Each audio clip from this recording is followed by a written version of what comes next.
크립토 시장을 면밀하게 들여다보는 시간, 오늘의 코인 진행의 권지영입니다.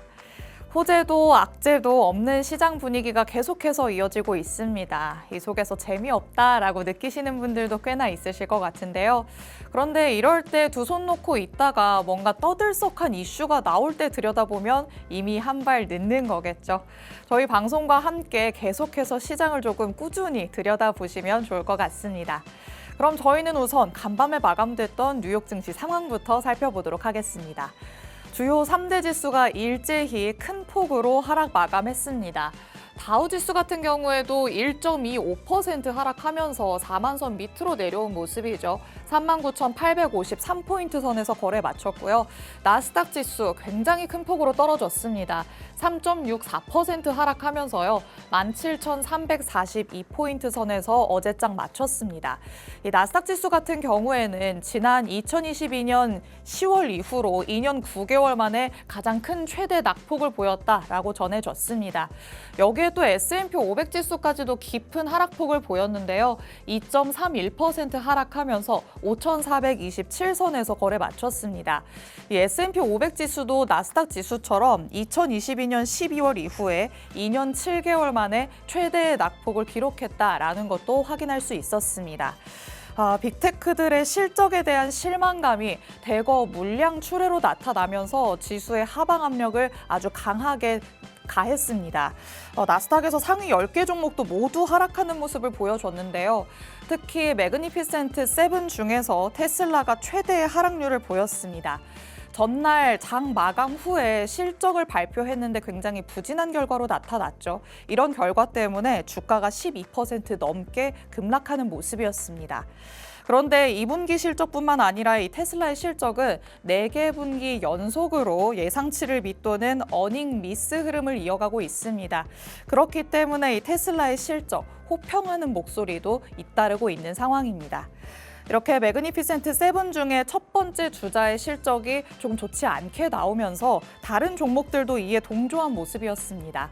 엔비디아는 6.8%, 그리고 메타는 5.61% 주가가 밀리는 모습이었습니다.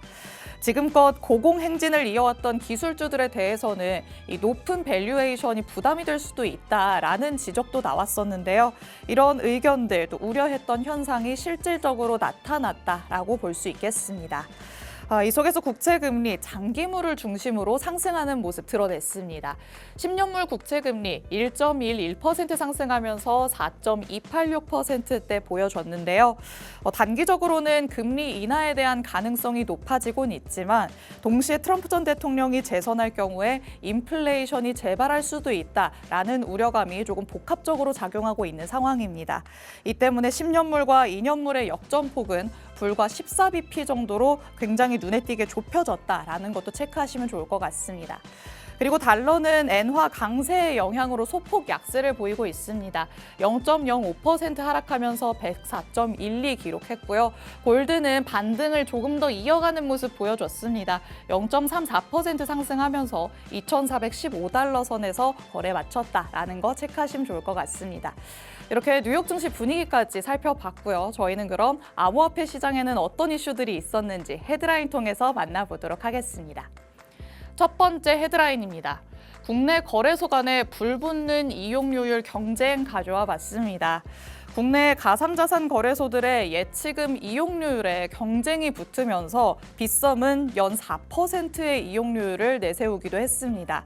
그런데 이와 같은 이용료율을 적용하겠다라고 공지를 한 지 6시간 만에 입장을 번복했는데요.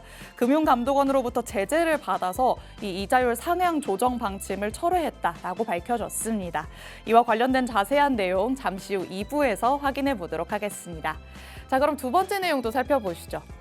이더리움 ETF가 가격에 영향을 주는 것은 미미하다라는 소식입니다. 이더리움 ETF가 출시되고 나서 첫 거래일에 거래액은 10억 달러를 돌파했고요. 순유입액은 1억 6천만 달러를 기록했습니다. 첫 거래일 성적으로는 긍정적인 평가를 받고 있는 이 이더리움 현물 ETF지만 시장에서 이더리움의 가격은 굉장히 낮은 변동성을 보이고 있습니다. 그리고 오히려 어제부터는 조금씩 더 가격이 하락하는 모습을 보이고 있는데요.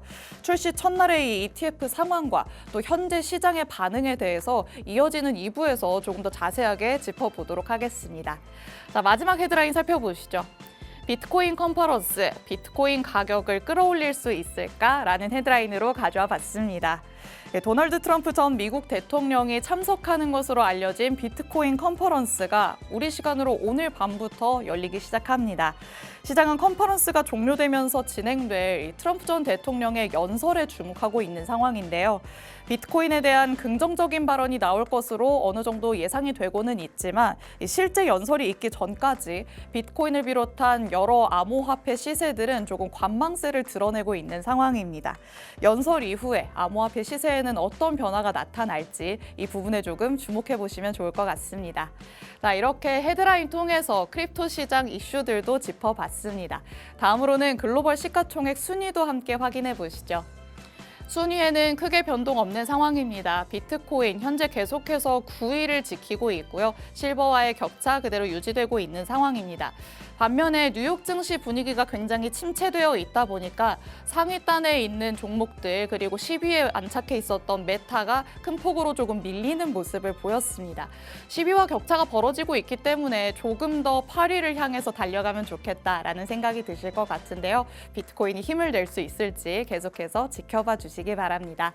자, 마지막으로 실시간 암호화폐 시세까지 살펴보도록 하겠습니다. 오전 9시 기준으로 지금은 뚜렷한 움직임을 보이고 있지는 않습니다. 비트코인 0.17% 상승하면서 6만 5천 달러 선 유지하고 있는데요. 어제 조금 올라가는 모습을 보여줬지만 다시 또 6만 5천 달러까지 내려왔다라는 거 체크하시면 좋을 것 같습니다. 비트코인은 어제 이 시간 대비해서 1% 정도 빠졌다라는 거 체크하시면 될 것 같고요. 이더리움이 조금 많이 빠졌죠. 현재는 0.1% 하락하면서 3,333달러 선에서 움직임 보여주고 있습니다. 전일 대비해서 4% 넘는 낙폭을 보여주고 있습니다. 오히려 현물 ETF가 출시되면서 재료가 소멸됐다라고 생각하는 매물 출회 현상이 발생하고 있는 것 같은데요. 이와 관련해서도 이더리움의 움직임 조금 더 지켜보시면 좋을 것 같습니다.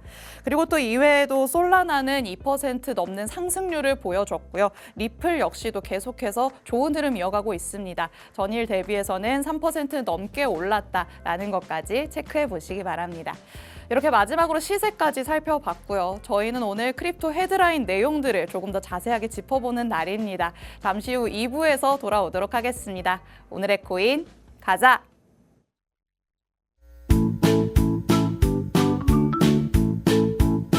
7월의 넷째 주 목요일 오늘의 코인 2부 시작해 보도록 하겠습니다. 오늘은 크립토 헤드라인 통해서 이슈들 하나씩 살펴보는 날이죠. 사실 이번 주 초반까지만 해도 이제 상승 랠리가 펼쳐지는 것 아닌가라는 기대감까지 나왔던 상황이었습니다.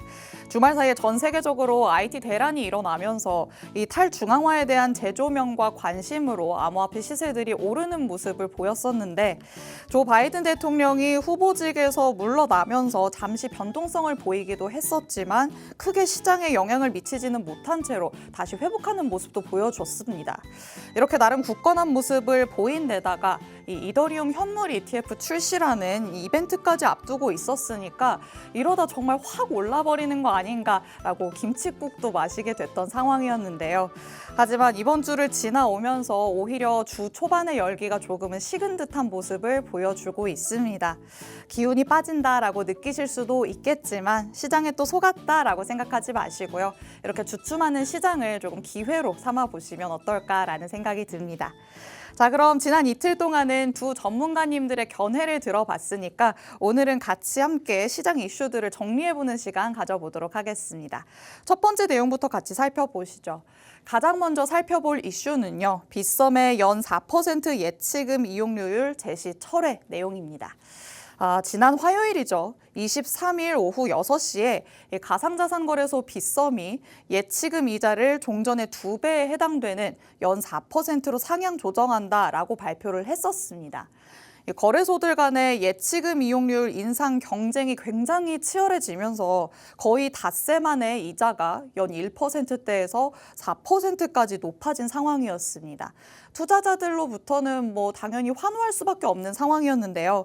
그런데 돌연 같은 날 오후 11시 58분쯤에 자정을 넘기기 직전에 빗썸은 홈페이지 공지를 통해서 방침을 취소하는 글을 올렸습니다. 지금 화면에 나가고 있는 이 부분인데요.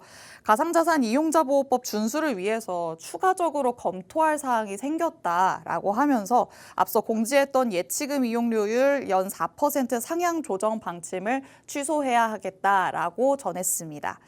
6시간 만에 입장을 번복했던 이유는 금융당국이 재검토를 주문했기 때문이었습니다. 이로 인해서 빗썸 이용자가 받는 예치금 이자는 다시 연 2.2% 수준으로 돌아왔습니다. 지금까지 가상자산 거래소들은 은행에 고객 예치금을 보관을 해왔지만 이에 대한 이용료는 별도로 지급하지 않았습니다. 하지만 지난 19일부터 우리가 아는 가상자산 이용자 보호법이 시행되기 시작했죠. 이에 따라서 거래소는 이용자가 맡긴 이 예치금에 따라서 이 예치금에 대해서 이자 성격인 이용료를 지급해야 되는 의무가 생겨났습니다.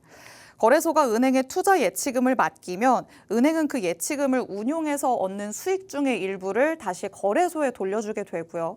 거래소는 그 중에 다시 일부를 투자자에게 돌려주는 시스템으로 진행이 되는 겁니다. 이제 이 부분 때문에 국내 가상자산 거래소들 가운데에서 본격적으로 좀 경쟁이 심화가 됐다라고 볼 수 있습니다. 이용률이 거래소별로 어떻게 설정됐는지도 눈으로 같이 좀 살펴보도록 하겠습니다. 우선 고팍스와 코인원은 가상자산법이 시행되기 전에 미리 세전 이용률을 각각 1.3% 그리고 1%로 설정을 해뒀습니다. 그리고 나서 현재 업계 1위죠. 업비트가 가상자산법이 시행되던 날인 19일에 저녁에 이용률을 1.3%로 고시를 했습니다. 여기에서 바로 이어서 업계 2위인 빗썸이 등장을 했습니다. 이용률을 당시의 업계 최고 수준인 2%로 올려 잡았는데요. 여기서 이제 싸움이 시작됐습니다. 이에 질세라 업비트가 다시 2.1%로 상향 조정을 했고요. 이를 본 빗썸은 다시 또 2.2%로 올렸습니다. 서로 눈치를 보면서 계속 조금씩 올리는 상황이 발생하게 됐던 겁니다. 이후에는 업계 3위인 코빗 가만히 있을 수 없겠죠. 등장해서 연 2.5%까지 올려 잡았습니다. 순식간에 이 반나절 만에 이용률은 2배 가까이 오르게 됐습니다. 여기까지가 빗썸의 이용률에 대한 입장 번복이 있기 전의 상황이었는데요. 이렇게 경쟁에 불이 붙다 보니까 이제 빗썸이 조금 정점을 찍게 됐다라고 얘기할 수 있겠습니다. 빗썸이 은행으로부터 받을 것으로 예상되는 운용 수익 연 2%에 추가로 2%를 더 얹어서 연 4%의 이용료율을 제공하겠다라고 공지를 했던 것이죠. 이제 여기서 금융감독원의 제재가 들어오게 됐습니다. 경쟁이 워낙 빠른 시간 내에 과열됐던 탓도 당연히 있었겠지만 이 빗썸이 추가적으로 지급한다고 했었던 2%의 이용료율 부분이 있었죠. 이 부분이 가상자산업 감독 규정상에서 운용 수익으로 볼 수 있는지 없는지를 좀 따져봐야 한다라는 입장이었던 겁니다. 특히 고객의 예치금에 이자를 지급하는 건 사실 은행의 고유 업무라고 볼 수 있습니다. 그런데 이걸 거래소가 지급을 하게 된다면 또 이 부분에서는 유사 수신 행위에 해당할 가능성도 있다라는 지적까지 나왔습니다. 금감원은 어제 오전에 국내 5대 가상자산 거래소죠. 업비트, 빗썸, 코빗, 코인원 그리고 고팍스의 담당자들을 소환을 해서요. 예치금 이용률의 산정 방식을 다 함께 점검하도록 했습니다. 특히 경쟁이 벌어진 것에 대해서 법과 규정에 맞게끔 합리적인 수준에서 이용률을 산정해야 한다라고 또 지도했다고 합니다.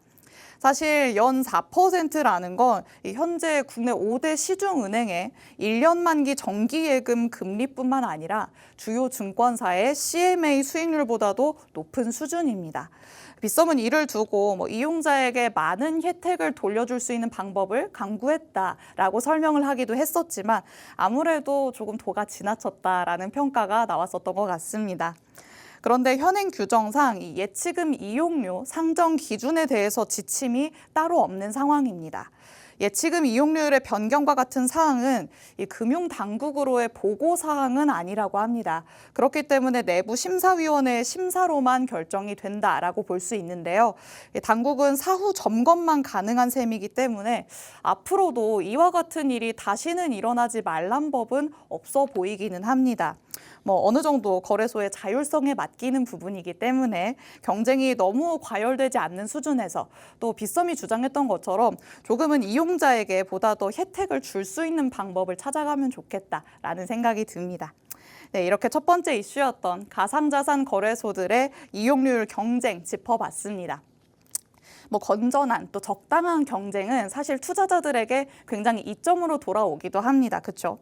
저희는 두 번째 내용 살펴보기 전에 이렇게 이용률 경쟁에 대해서 살펴보면서 조금 더 투자자들이 가져갈 수 있는 게 많아지는 선에서 시장이 활성화가 되면 좋겠다라는 바람을 얘기해 보도록 하겠습니다. 자, 두 번째 내용, 짚어보지 않을 수 없는 내용입니다. 엊그제 정식으로 거래가 시작됐던 이더리움 현물 ETF 얘기해 보도록 하겠습니다. 어제 방송에서도 이더리움 관련된 얘기를 전문가님과 함께 나눠봤습니다만 사실 어제 나눴던 내용은 이더리움 자체에 대한 기본적인 개념을 짚어봤었던 거기 때문에 오늘은 현물 ETF를 조금 더 들여다보도록 하겠습니다. 거래가 개시된 23일에 이더리움 현물 ETF 9개에는요, 총 10억 달러 이상의 거래액이 기록이 됐습니다. 비트코인 ETF의 첫 거래일 성적이었던 46억 달러보다는 상당히 적긴 하지만 그래도 긍정적인 평가를 얻고 있는 거래액 수준이다라는 의견들이 나오고 있는 상황입니다. 특히 파사이드 인베스터 데이터에 따르면 순유입된 금액은 총 1억 6천만 달러로 집계가 됐습니다. 대부분 운용사 ETF로 자금이 순유입된 반면 그런데 그레이스케일의 ETF에서는 4억 8,400만 달러가 순유출되긴 했습니다. 순유입액이 많은 순서로 운용사를 본다면 블랙록, 비트와이즈, 피델리티, 바네크, 프랭클린 템플턴, 아크 21쉐어스 이 순서대로 순유입이 조금 많이 됐다라는 것도 참고를 하시면 좋을 것 같습니다. 이렇게 이더리움 현물 ETF가 그래도 시장에서 긍정적인 반응을 얻는 것처럼 보였지만 아쉽게도 이더리움 가격에는 크게 변화가 없었습니다. 오히려 현물 ETF 출시는 이미 부분적으로 가격에 반영됐다라는 의견들이 나온 건데요. 실제로 투자자들은 이 ETF가 출시되고서 호재가 이제는 실현됐다라는 시각으로 접근을 했던 것 같습니다. 단기적으로는 보유 물량을 오히려 팔아치우는 모습 보여주고 있습니다. 그렇기 때문에 지금 이더리움의 시세가 계속해서 내려가고 있다라는 거 확인하실 수 있을 것 같고요. 그래프에서 보더라도 투자자들의 움직임이 가격 변화로 좀 즉각적으로 나타났다라는 거 확인하실 수 있습니다. 이건 현물 ETF가 출시됐던 날이죠. 23일의 가격 변화 그래프를 가져와 봤는데요. 오전에는 그래도 출시를 하면서 올라가는 모습을 보이기도 했었습니다. 하지만 올라갔던 건 잠시 다시금 물량이 나오면서 가격이 떨어지는 모습을 보였었죠. 이후에도 지금까지 계속해서 하락하고 있는 모습을 보면 확실히 재료 소멸의 측면에서 접근하는 투자자가 많다라는 것을 확인할 수 있겠습니다. 앞으로의 이더리움 가격 흐름을 두고서 이 현재로서는 3,350달러를 지지하는지 이 여부가 중요하다라는 분석이 나오고 있습니다. 현재 이더리움 현물 ETF 출시에 대해서 평가가 상당히 저평가되어 있다라는 의견들인데 향후 1, 2개월 안에는 이더리움 가격이 최고점을 찍을 수 있다라는 분석도 나오고 있습니다. 이렇게 긍정적인 전망이 있기도 하니까요. 좀 이런 부분을 체크를 해서 이더리움을 바라보시면 좋을 것 같습니다. 다만 단기적으로는 가격의 이 변동폭이 클 수도 있다는 건 늘 염두를 해두셔야 할 것 같습니다. 이렇게 현물 ETF의 출시 이후 자금 흐름은 어떻게 되었는지 또 시장에서 관심을 어느 정도로 끌었는지 한번 살펴봤고요. 그리고 이에 대한 이더리움 가격의 반응 수준, 앞으로의 가격 추이 전망까지도 간략하게 짚어봤습니다. 시장이 최근까지 가장 기대했던 이 ETF 출시라는 빅 이벤트가 이제는 조금 지나갔다라고 여러분도 생각을 하셔야 될 것 같습니다. 기대감이 아니라 이제는 실질적인 거래 수준에 따라서 이더리움의 가격이 결정될 것으로 보이니까요. 이 이더리움 보유자분들 아니면 매수를 고려 중이신 분들이라면 이 ETF의 흐름까지도 한번 체크를 해보시는 게 좋지 않을까 싶습니다. 자, 이렇게 두 번째 이더리움 ETF 관련된 내용까지 짚어봤습니다. 짚어봤습니다. 자, 마지막으로는 비트코인 컨퍼런스 내용을 조금 짧게 만나보도록 하겠습니다. 오프닝에서 말씀드렸다시피 다가오는 주말에 도널드 트럼프 전 미국 대통령이 내슈빌에서 열리는 비트코인 컨퍼런스에 참석합니다. 컨퍼런스에서 이 트럼프 전 대통령이 어떤 발언을 하느냐에 따라서 시장의 반응 수준이 좀 결정될 것이다 라는 관측이 많이 제기되고 있는 상황인데요. 정도가 어떻든 이번 주말에는 좀 확실히 가격 변동성이 있을 수 있겠다라는 걸 염두를 해두셔야 할 것 같습니다. 한 분석가는 컨퍼런스와 관련해서 또 이렇게 얘기를 하기도 했습니다. 트럼프 전 대통령의 연설은 지금 시장에서 매우 기대를 모으고 있다. 그가 미국의 비트코인 전략적 비축을 발표할 것이라는 추측이 있다. 이런 발표가 촉매제로 작용을 해서 비트코인을 이전의 최고치로 밀어올릴 가능성도 있다라고 언급을 했습니다. 이 미국이 비트코인을 조금 국가적인 차원에서 비축 통화로 계속해서 접근을 해 나간다. 이런 부분을 발표할 수도 있다라는 의견을 내세운 거죠. 확실히 트럼프 전 대통령이 연설에서 비트코인에 대해서 상당히 긍정적인 발언을 진행하게 된다면 실시간으로 가격 급등을 촉발할 수 있다라는 가능성 항상 열어두셔야 할 것 같습니다.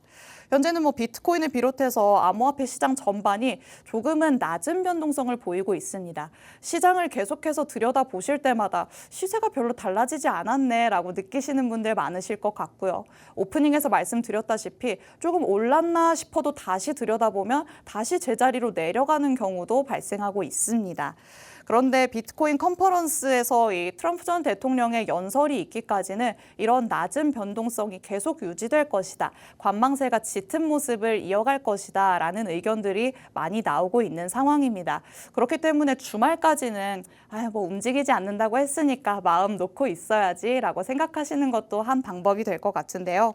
이 트럼프 전 대통령의 긍정적인 발언에 연준의 금리나 기대감까지 조금 더 더해진다면 비트코인의 가격이 지금의 주춤함을 뒤로 하고 그 다음부터는 튀어오를 수도 있다라는 전망도 나오고 있습니다. 컨퍼런스와 관련돼서는 굉장히 긍정적인 시각이 많이 작용하고 있는 상황입니다. 상승 모멘텀이 될 수 있을 것으로 보이는 재료들이 이렇게 조금 눈앞으로 다가오고 있다. 이렇게 생각하시면 좋을 것 같은데요. 이런 부분들 놓치지 말고 저희가 꼭 미리 대비를 해놔야 될 것 같습니다. 제가 오프닝에서 말씀을 드렸었죠. 두 손 놓고 있다가 갑자기 떠들썩한 이슈가 나오고 나서야 시장을 들여다보면 이미 한 발 늦은 것이다 라고 말씀을 드렸는데요. 이렇게 비트코인 컨퍼런스를 계속 주시하고 있어야지만 미리미리 대응을 할 수 있을 것 같습니다. 계속해서 시장에서는 컨퍼런스 지나고서 비트코인의 가격이 올라갈 거야 라는 의견들이 나오고 있는데 이에 대한 대비를 안 해놓는다면 계속 배 아프고 또 손해본다라는 심정을 가질 수 있을 것 같습니다. 컨퍼런스 주말에 다가오고 있다. 트럼프 전 대통령의 연설은 현지 시간으로 27일에 진행이 된다라는 것까지 체크를 하시면 좋을 것 같습니다. 자, 이렇게 비트코인 컨퍼런스 관련 전망까지 마지막으로 짚어봤습니다. 일부에서 헤드라인으로 만나봤던 내용들 3가지에 대해서 구체적으로 살펴봤는데요. 같이 체크해보는 내용들 그냥 덮어놓고 다시 또 뒤돌아놓고 있지 마시고요. 계속해서 체크해보시면서 또 이와 관련된 뉴스들 추가적으로 나오는 게 있는지도 체크를 해보시면서 여러분이 전략 세우시는데 조금 참고를 해보시면 좋을 것 같습니다. 오늘 저희가 준비한 내용은 여기까지입니다. 본 방송에서 제공해드리는 정보는 투자 판단에 대한 조언일 뿐입니다. 해당 자산의 가치 또는 상승 하락을 보장하진 않는다는 점 늘 유의해 주시기 바랍니다. 저희는 그럼 다음 주 이 시간에 더욱더 알찬 내용으로 돌아오도록 하겠습니다. 시청해주신 여러분 고맙습니다.